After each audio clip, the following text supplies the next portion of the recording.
안녕하세요. 반갑습니다. 점심 식사들 하셨죠? 저녁을 드시고 하셨을 수도 있고, 아침을 드셨을 수도 있고, 인간의 묘미인 것 같습니다. 저는 점심을 먹고 왔는데, 여러분들은, 몇 시쯤 수강을 하고 계십니까? 21분부터 보게 되는데요. 스프레드시트를 쭉 해설을 달다 보니까, 정말 많이 예전 기출문제에서 그대로 출제된 게 많더라고요. 그래서 한번 쭉 보시면서, 근데 새로, 저도 이게 계속 하지만 새로운 거야. 처음 나오는 것 같은데, 기출문제 검색해보면 예전의 문제하고 똑같은 내용들이 많아서, 좀 그렇습니다. 여러분들은 그래도 공부 기간이 이렇게 짧게 이렇게 압축해서 하시다 보니까, 요거 언제 건데 기억나실 것 같아요.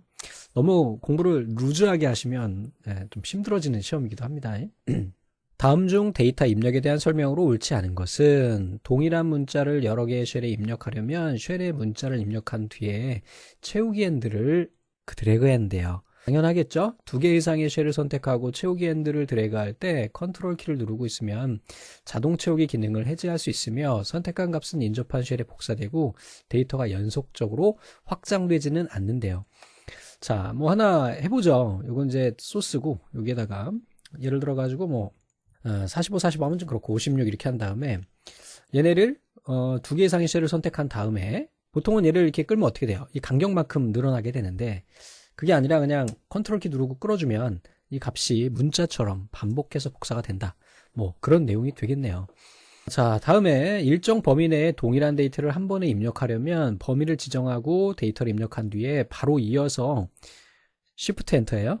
컨트롤 엔터죠. 그러니까 예를 들어서 얘 이렇게 선택하고 확 이렇게 하면은 컨트롤 엔터 눌러주면 한 번에 들어간다는 거죠. 그래서 이게 잘못된 거고. 자, 4번 사용자 지정 연속 데이터 채우기를 사용해 가지고 데이터를 입력하는 경우에 사용자 지정 목록에는 텍스트나 텍스트 숫자 조합만 넣을 수 있다. 그러니까 뭔 얘기냐면 우리 사용자 지정 목록 있잖아요. 엑셀 옵션에서 사용자 지정 목록에다가 우리가 뭐 면처리, 뭐 땡처리, 학처리 뭐 이렇게 해가지고 이름을 넣을 수 있단 말이에요. 그래서 얘를 이렇게 넣어준 다음에 여기다가 면처리라고 넣고 예를 들어서 면철 이렇게 넣고 얘를 이렇게 끌어주면 채우기를 끌어주면 우리가 사용자 지정 목록에 추가를 쓸 수가 있잖아요. 그런데 여기에다가는 숫자를 넣어도 소용이 없다. 그 얘기를 하는 겁니다. 맞죠? 왜냐면 여기다 12, 15, 14 뭐 이렇게 해가지고 간격이 있는 값을 뭐 임의의 값을 넣었다고 하자고요. 그러더라도 내가 12를 넣고 자동 채우기를 한다고 해서 그 값이 나오는 건 아니다.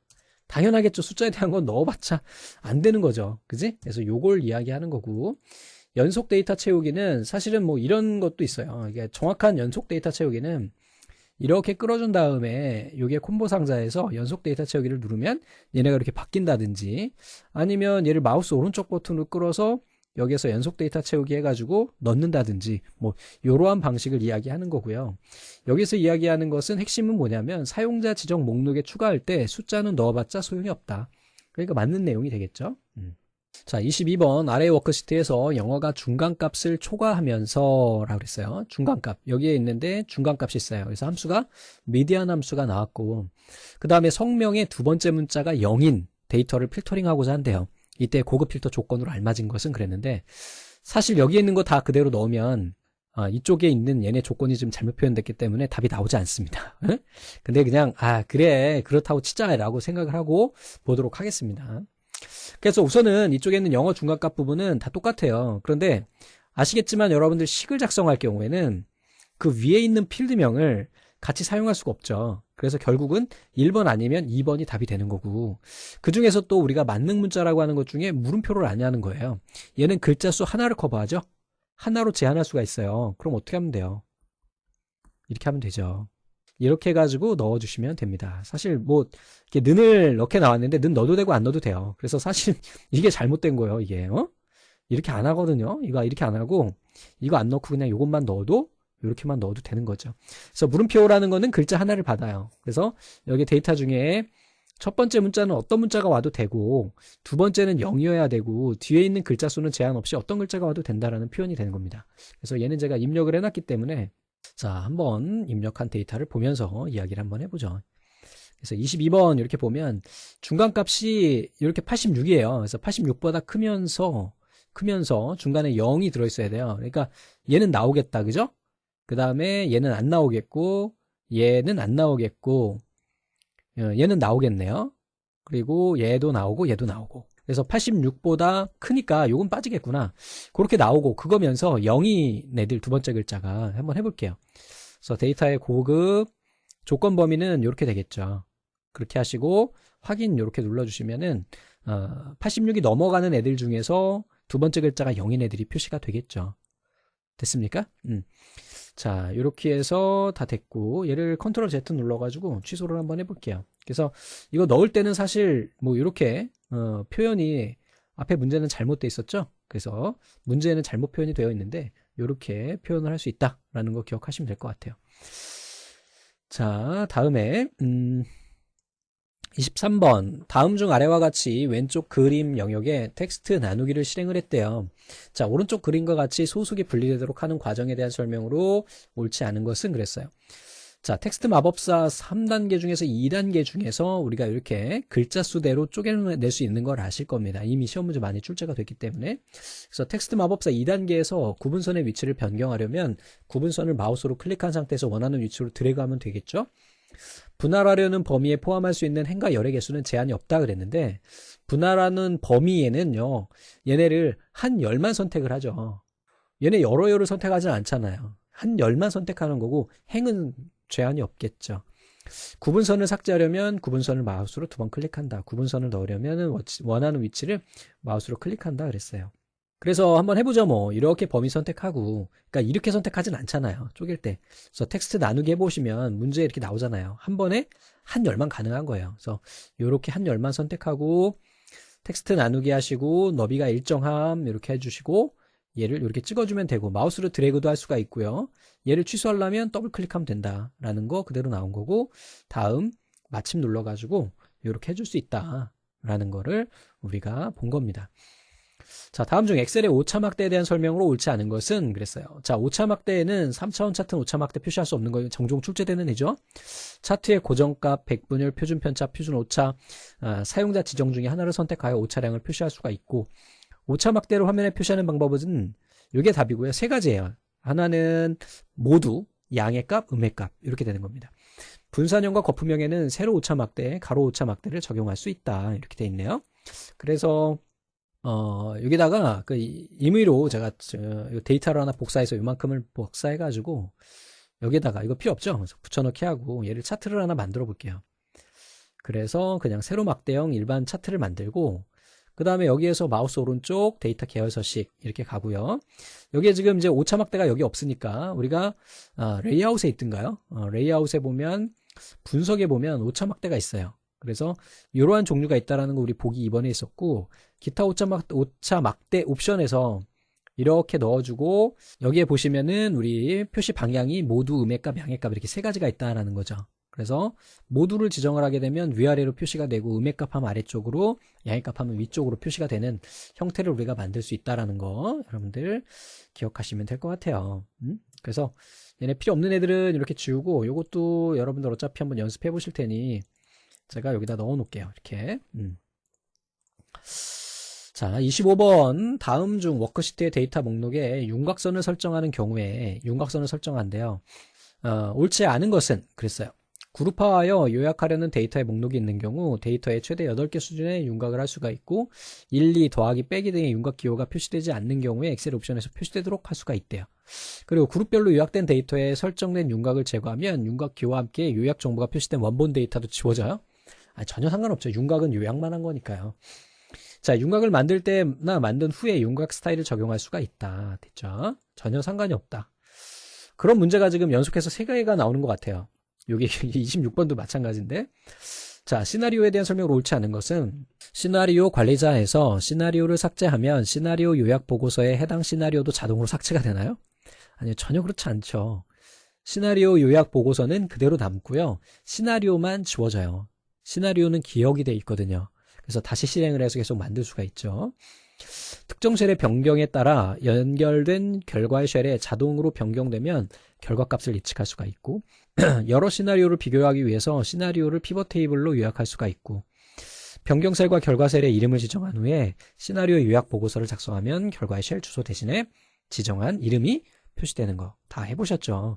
다음 중 조건부 서식에 대한 설명으로 옳지 않은 것은 동일한 쉘 범위의 둘 이상의 조건부 서식 규칙이 true로 평가되어 충돌하는 경우 조건부 서식 규칙 관리자 대화 상자에서 규칙 목록에서 가장 위에 있는, 즉 우선순위가 높은 규칙 하나만 적용된다. 이거 종종 출제되는 애죠.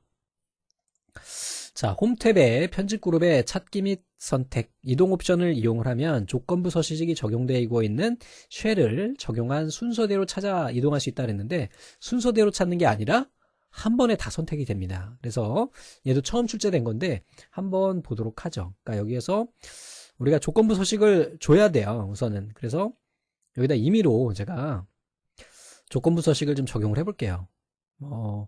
데이터 막대로 하나 해주고 하나는 색조로 뭐 이렇게 해가지고 하나 만들어 줄게요. 그 다음에 찾기 및 선택에서 이동 옵션으로 간 다음에 여기 보시면 조건부 서식이 있어요. 이렇게 해서 확인을 딱 눌러주면 내가 선택한 애들이 한 번에 따로따로가 아니라 한 번에 선택이 됩니다. 조건부 서식을 만들 때 조건으로 다른 워크시트 또는 통합 문서를 참조는 사용할 수 없다. 쉘 범위에 대한 서식 규칙이 true로 평가되면 해당 규칙 서식이 사용자가 임의로 지정한 서식보다 우선한다. 자, 다음 중 각 VBA 코드에 대한 설명으로 옳지 않은 것은 그랬어요. range하고 A5 select 하니까 쉘 포인터가 A5로 가겠죠. select. 자, 폰트 볼드 true는 글꼴 두께를 굵게로 바꿔주는 역할을 하고요. range 포뮬라 이렇게 들어가면 이 뒤에 있는 식으로 처리해서 계산 결과를 표시합니다. 그래서 저렇게 문자형으로 3 곱하기 4 이렇게 표시하는 게 아니라 3, 4, 12가 출력되게 되겠죠. 워크북 애드 이렇게 하면 새 통합 문서를 만들게 된대요. 그래서 또 왕도목이 친절하게 제가 여기다 또 금방 또 하나 만들어 봤어요. 그래서 얘를 지우었다가 액티브 하면 일로 들어갈 수 있게 이렇게 만들어 놨고요. Alt F11 눌러서 보시면은 이렇게 코드를 작성할 수가 있겠죠. 그래서 포뮬라라고 하는 속성을 알고 있느냐 이걸 물어본 겁니다. 자, 이렇게 됐고요. 29번 다음 중 H2에서부터 시작해가지고 H10까지 영역을 총점으로 순위를 구한 다음에 동점자가 나왔어요. 여기 보니까 총점이 180점, 170점 이렇게 해가지고 중복순위 애들이 막 나온 거예요. 그랬더니 이렇게 해가지고는 이게 평가가 안 나겠다. 그래서 만약에 동점자 순위에 총점이 동점일 경우에는 국어를 기준으로 해서 순위를 다시 계산하시오 라고 하는 문제예요. 실무에 많이 써먹을 수 있는 애죠. 그래서 간혹 가다가 학습질문방에 선생님 순위가 동일해서 이게 똑같이 나오는데 이거를 구분하는 방법은 없습니까? 물어보시는데요. 얘는 이제 배열수식으로 처리가 가능해요. 여기 있는 식 말고도 다른 방법들이 있긴 있는데 여기 있는 게 좀 간단하긴 하네요. 우선 답만 먼저 말씀드릴게요. 우선은 랭크를 구하고요. 랭크를 구하고 거기에다가 우선은 순위를 이렇게 구한 거잖아요. 그리고 거기에다가 만약에 얘네가 동률이 있으면, 즉 여기에는 첫 번째는 홍길동이 동률이 있으면 그때 국어를 찾아가지고 국어 전체 배열에 또 동률이 있는지 물어봐요. 두 조건 모두 참인 경우에 개수를 세워야 됩니다. 그러니까 예를 들어서 여기에 보면은 180이 4개가 있잖아요. 그지?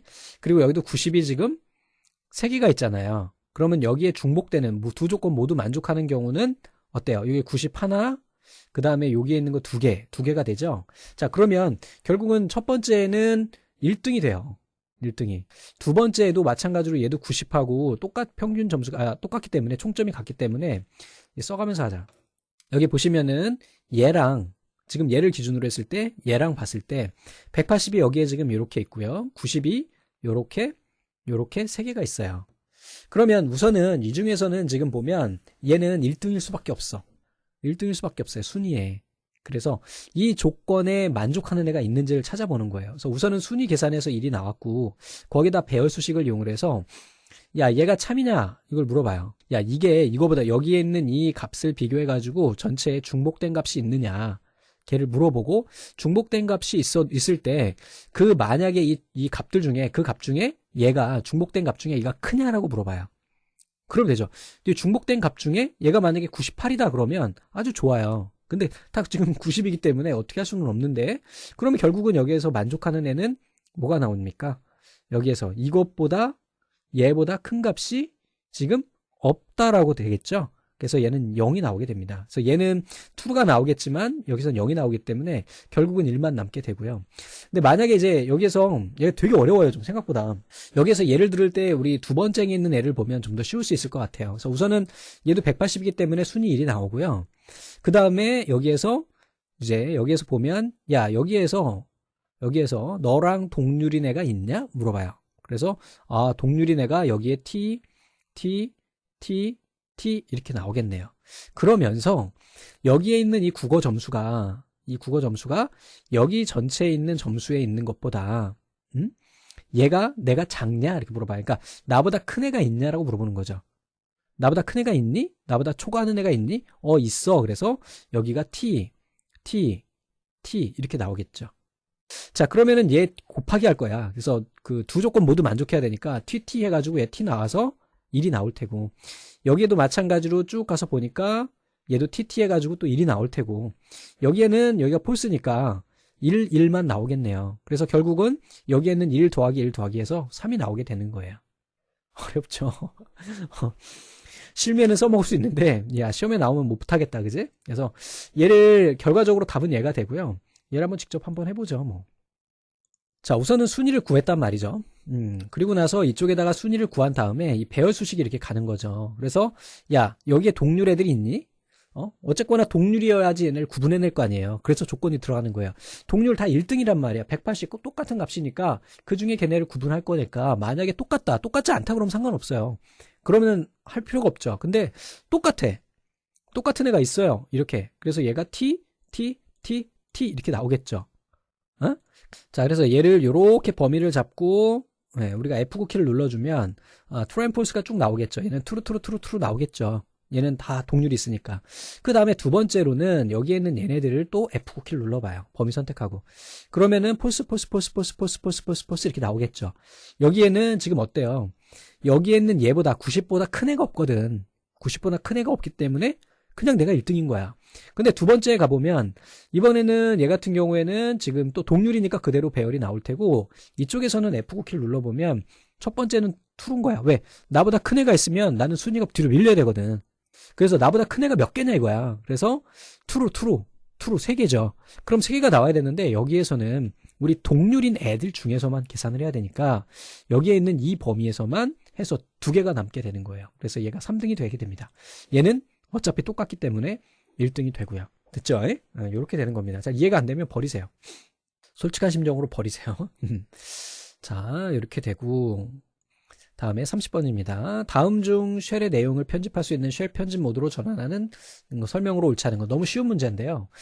편집하려고 하는 데이터가 있는 쉘을 더블 클릭하면 되고, 편집하려고 하는 쉘을 클릭하고 수식 입력줄을 클릭해도 되고, 쉘을 입력한 상태에서 F2키를 누르면 쉘에 입력된 내용이 앞에 포인터가 들어가는 게 아니죠.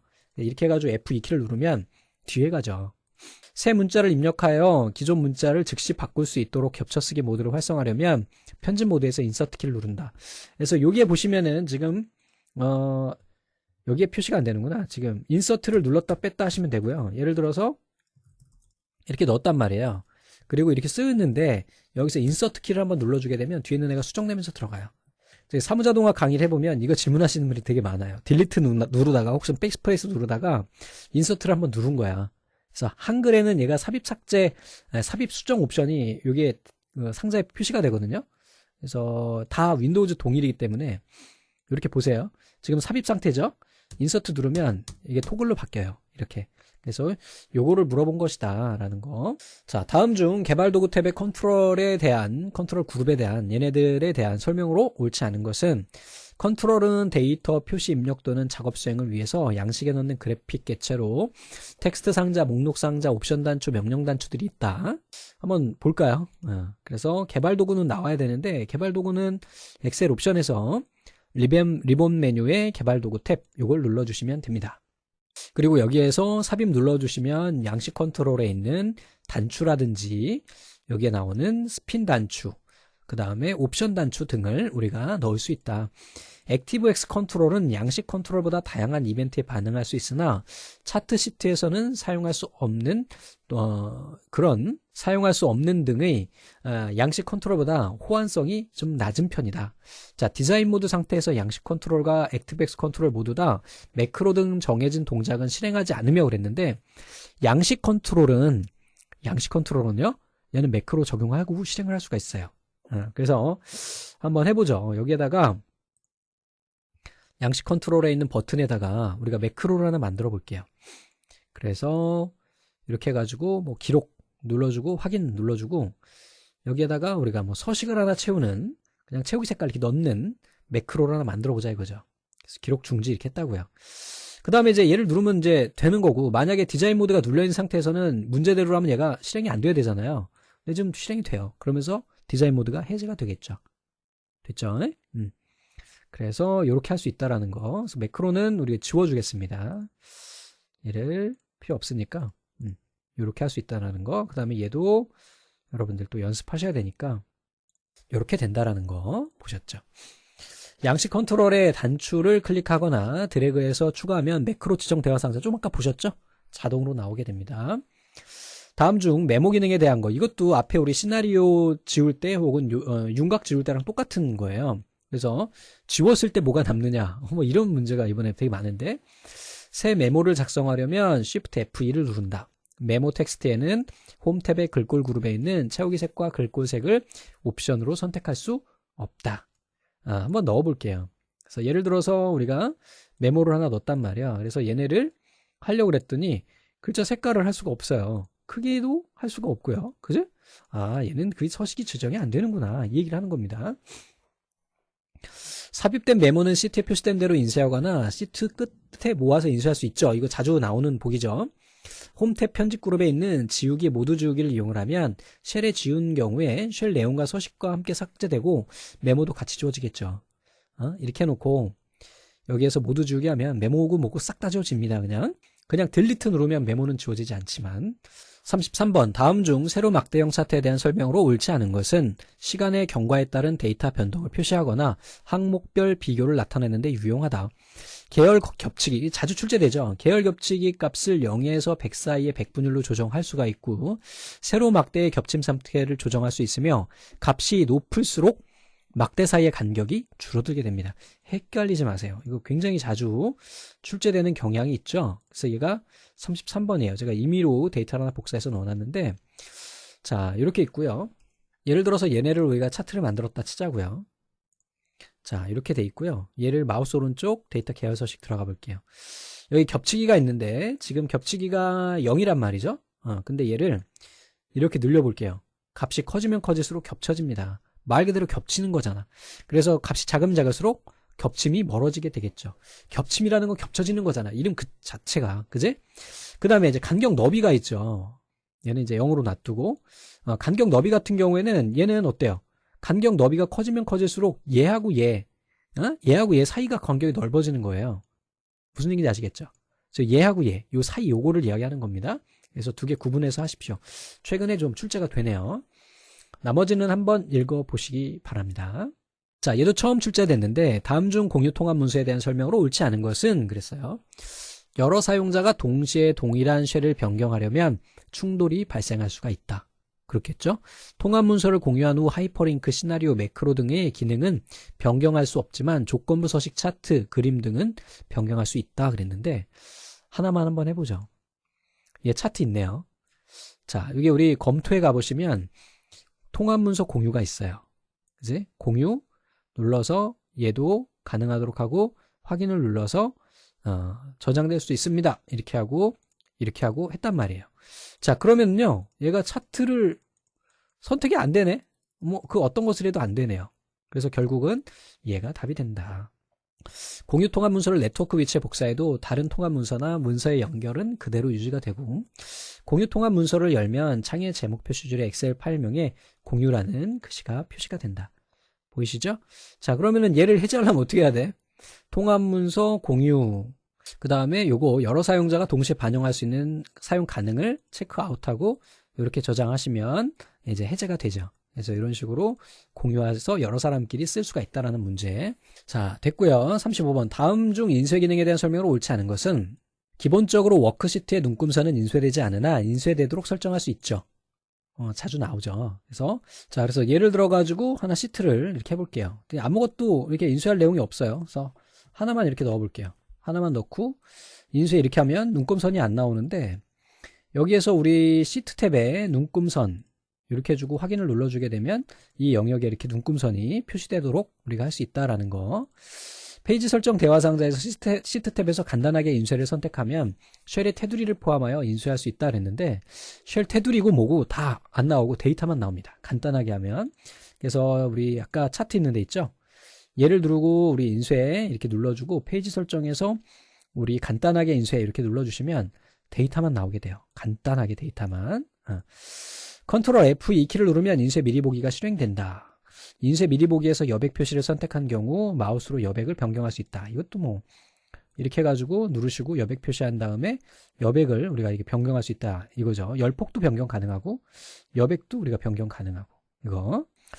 36번 다음 중 A13 쉘 수식에 인덱스하고 요렇게 두 개 값이 들어가고 와 처음 나왔어요 이 문제도. 그래서 222 이렇게 입력해서 옳은 것은 그랬습니다. 그래서 얘는 뭘 의미하는 거냐면 우리 인덱스 함수에는 함수 구조가 두 가지가 있어요. 그래서 하나는 인덱스 리퍼런스 로우 컬럼 그 다음에 에어리어 넘버 이렇게 세 가지가 나가고요.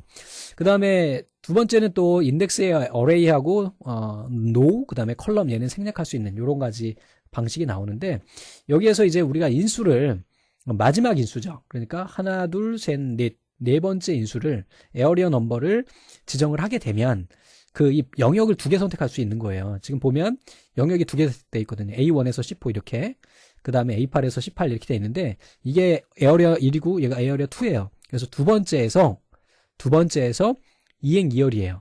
하나 둘 셋 넷 이렇게 되겠죠. 그래서 355000 3502이 나오게 된다는 거. 그래서 얘도 제가 입력을 해놨을 텐데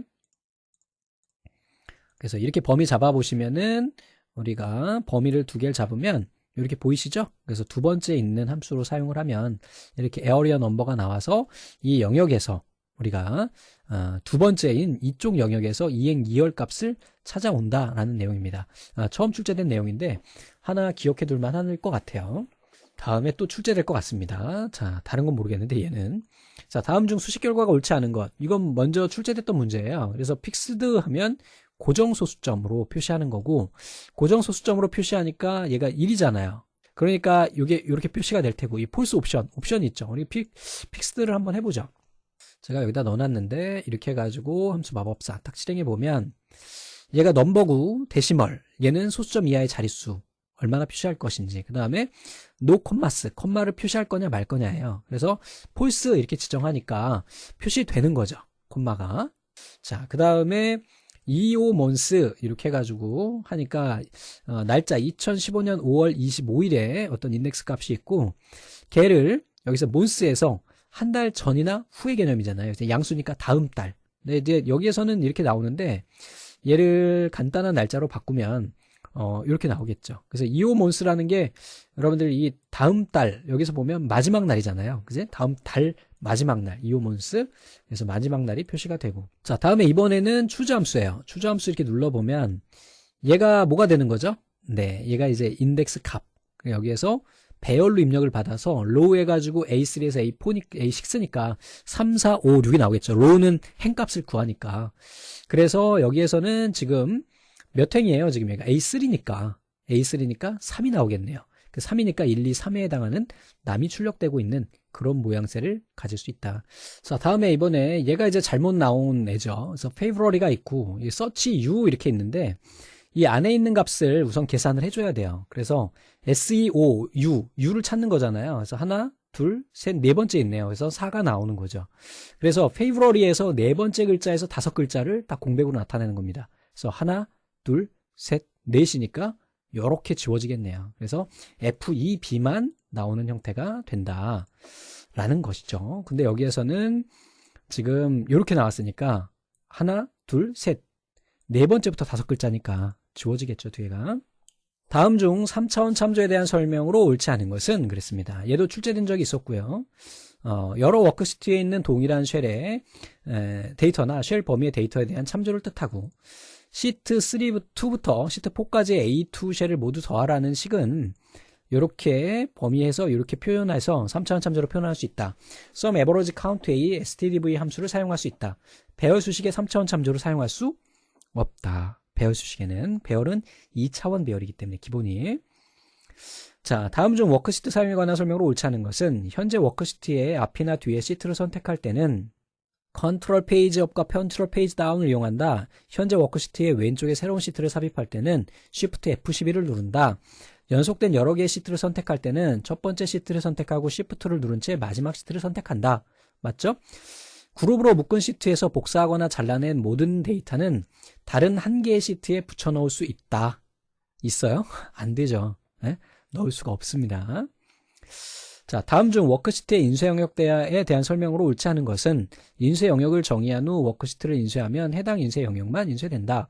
사용자가 지정한 인쇄 영역은 엑셀을 종료하면 종료된 엑셀 영역이 해제된다 그랬는데 그렇지 않죠. 그러니까 예를 들어서 요만큼만 내가 인쇄를 하고 싶다. 그럼 이렇게 해주시고 페이지 레이아웃에 인쇄 영역 설정 이렇게 하시게 되면 얘가 인쇄 영역이 표시가 돼서 요만큼만 우리가 인쇄할 수 있는 거거든요. 그죠? 그러고 나서 얘를 껐다가 우리가 이제 저장을 해야 되겠죠. 우선은 저장을 하는데, 저장을 하자. 그치? 저장하면 안 되는데. 그리고 다시 열어보고 인쇄 미리기 해보면 인쇄 영역 설정은 되어 있다. 그리고 인쇄 영역은 파손으로 이렇게 영역이 선택이 되어 있어요. 그렇게 보실 수가 있습니다. 필요한 경우 기존 인쇄 영역을 다른 인쇄 영역을 추가해서 인쇄 영역을 확대할 수 있다. 인쇄 영역에 여러 영역이 설정된 경우 설정한 순서대로 각기 다른 페이지에 인쇄된다. 이거 한번 해보자. 이렇게 있고 여기서 아까 지정한 거고 두 번째 이렇게 한번 또 지정을 해볼게요. 인쇄 영역 설정. 얘가 왜 이렇게 깨지는 거지? 이상한데? 이렇게 설정을 하게 되면 이렇게 한 페이지에 또 나오고 또 다음 페이지에 가면 또 다음 페이지에 나올 수 있도록 한다. 이 얘기네요. 그래서 여기 영역이 설정되어 있는데 여기가 영역이 따로따로 선택이 안 되나 보네. 자, 다시 한번 해볼게요. 인쇄 영역. 얘가 왜 깨지지 화면이? 버그가 있나 본데요? 요렇게 잡지 말고 요걸 이야기하나 봐요. 요렇게 선택하고 요렇게 따로 선택하고 인쇄 영역을 이렇게 선택을 해볼게요.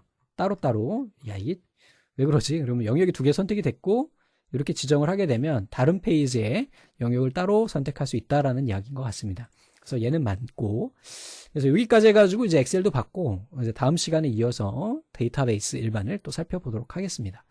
감사합니다.